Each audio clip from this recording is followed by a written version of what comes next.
1907 সাল।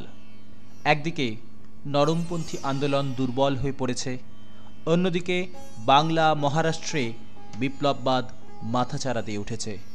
বাংলায় অরবিন্দ, বারিন, উল্লাসকর দত্ত বিপ্লবের মন্ত্রকে জনগণের মধ্যে ছড়িয়ে দিয়েছেন। মহারাষ্ট্রে ব্রিটিশ বিরোধী আন্দোলনের নেতৃত্ব দিয়েছিলেন বাল গঙ্গাধর তিলক এবং বিনায়ক দামোদর সাভারকার।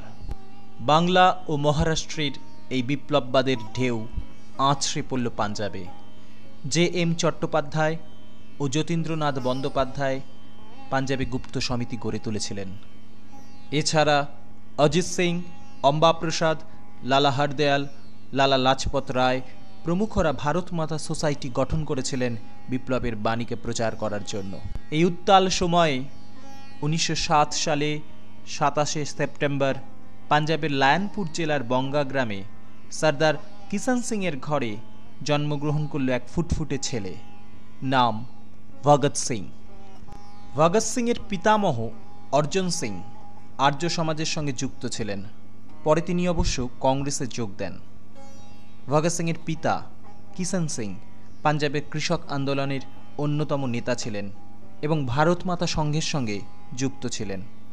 অন্যদিকে ভগৎ সিংয়ের কাকা অজিত সিং ছিলেন ব্রিটিশ সাম্রাজ্যবাদীদের চোখে এক দুর্ধর্ষ বিপ্লবী এবং অজিত সিং ছিলেন ভারত মাতা সংঘের প্রতিষ্ঠাতা। ছোটবেলা থেকেই ভগৎ সিংয়ের উপর তার মা বিদ্যাবতীর প্রভাব ছিল খুব বেশি। ভগৎ সিং যখন খুব ছোট তখন পাঞ্জাব উত্তাল হয়ে ওঠে।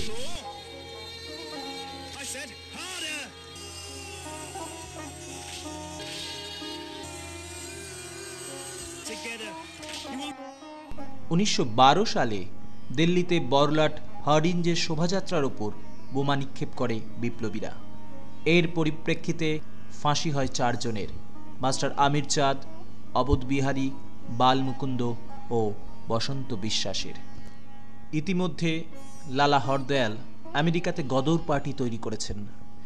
ওই গদর পার্টির সঙ্গে যুক্ত হলেন রাসবিহারী বোস ও শচীন সান্যাল। উদ্দেশ্য উত্তর ভারতে সেনা অভ্যুত্থান ঘটানো। কিন্তু জনৈক বিশ্বাসঘাতকের জন্য সম্পূর্ণ পরিকল্পনাটি ব্যর্থ হয়। লাহোরে পুলিশ চিরুনি তল্লাশি শুরু করে। ধরা পড়ে বিষ্ণু গণেশ পিংলে, কর্তার সিং সারোভা সহ আরো অনেকে।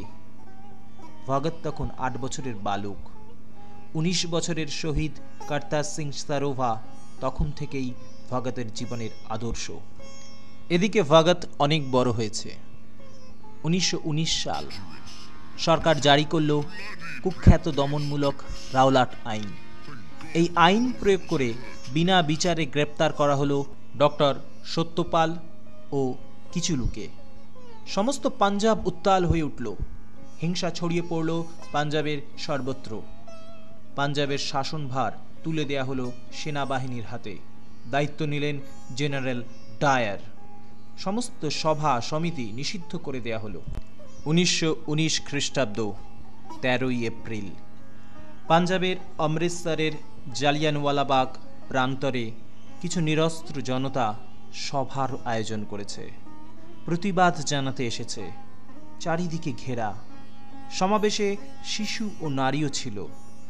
জেনারেল ডায়ার একদল সেনাবাহিনী নিয়ে হাজির হলেন। সভাস্থলের একমাত্র পথটি অবরোধ করে দেয়া হলো। শুরু হলো নির্বিচারে গুলিবর্ষণ। মোট 1605 রাউন্ড গুলিবর্ষণ করা হয়েছিল। সরকারি হিসেবে মৃতের সংখ্যা 379 জন, আহত 1200 জন। এরপর সারা পাঞ্জাব জুড়ে চলল নৃশংস অত্যাচার। সেই দিন 13 বছরের ভগৎ প্রতিজ্ঞা করেছিলেন এই বর্বর অত্যাচারী ইংরেজ সরকারের বিরুদ্ধে আমৃত্যু লড়াই করে যাবেন।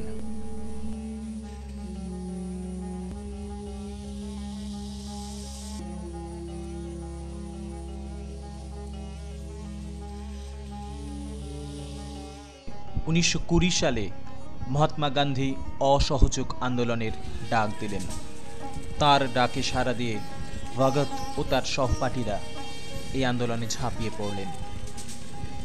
কিছুদিন পর ভগৎ এন্ট্রান্স পাশ করে ন্যাশনাল কলেজে ভর্তি হলেন। এইখানেই তার বন্ধুত্ব গড়ে ওঠে ভগবতী চরণ ভোরা ও সুখদেবের সঙ্গে। কলেজে পড়াতে আসতেন লালা রাজপথ রায়, জয়চন্দ্র বিদ্যালঙ্কারের মতো জাতীয়তাবাদী নেতারা। এদের কাছ থেকেই ভগৎ পেলেন আদর্শ ও চিন্তার স্ফুরণ। কিন্তু 1922 সালে গান্ধীজি চৌরি চৌরা হত্যাকাণ্ডের পরিপ্রেক্ষিতে অসহযোগ আন্দোলন তুলে নিলেন। সমগ্র দেশ জুড়ে হতাশা নেমে এলো। ভগৎ নিজেও হতাশ হয়ে পড়লেন। অহিংস সত্যাগ্রহ আন্দোলনের ওপর বীতশ্রদ্ধ হয়ে তিনি বেছে নিলেন সশস্ত্র বিপ্লবী আন্দোলনের পথকেই। এদিকে দেশের বাড়িতে ভগতের বিয়ের ব্যবস্থা শুরু হতেই ভগৎ বাড়ি ছেড়ে কানপুরের উদ্দেশ্যে রওনা দিলেন। কানপুরে প্রতাপ প্রেসে ভগৎ সিংয়ের সঙ্গে পরিচয় হয় বটুকেশ্বর দত্ত ও চন্দ্রশেখর আজাদের। এই সময় উত্তরপ্রদেশে শচীন্দ্রনাথ সান্যাল ও তৈলক্য চক্রবর্তীর নেতৃত্বে গড়ে ওঠে হিন্দুস্তান রিপাবলিকান অ্যাসোসিয়েশন। এই সংগঠনে যোগ দেন ভগৎ সহ রামপ্রসাদ বিসমিল, রাজেন লাহিড়ী, চন্দ্রশেখর আজাদ, জিতেন্দ্রনাথ সান্যাল প্রমুখ বিপ্লবীরা। ভগতের কাজ ছিল বিপ্লবী প্রচার পুস্তিকা বিতরণ। হিন্দুস্তান রিপাবলিকান অ্যাসোসিয়েশনের উত্তরপ্রদেশ শাখা কাঁকরি স্টেশনের কাছে ট্রেন থামিয়ে টাকা লুট করল। এই ডাকাতিতে অবশ্য ভগৎ সরাসরি যুক্ত ছিল না, যুক্ত ছিলেন রাজেন লাহিড়ী, আসাফুল্লাহ খাঁ, রোশন সিং প্রমুখরা।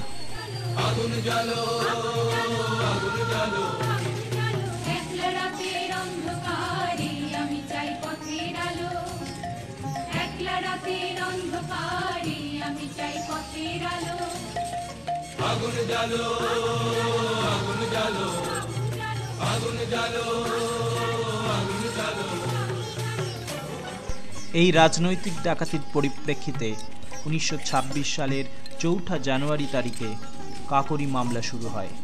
কাকরি ষড়যন্ত্র মামলার মূল 4 জন আসামি রামপ্রসাদ বিসমিল, আসাফুল্লাহ, রাজেন লাহিড়ী এবং রোশন সিংয়ের মৃত্যুদণ্ড হয়। ভগৎ গড়ে তুললেন নওজোয়ান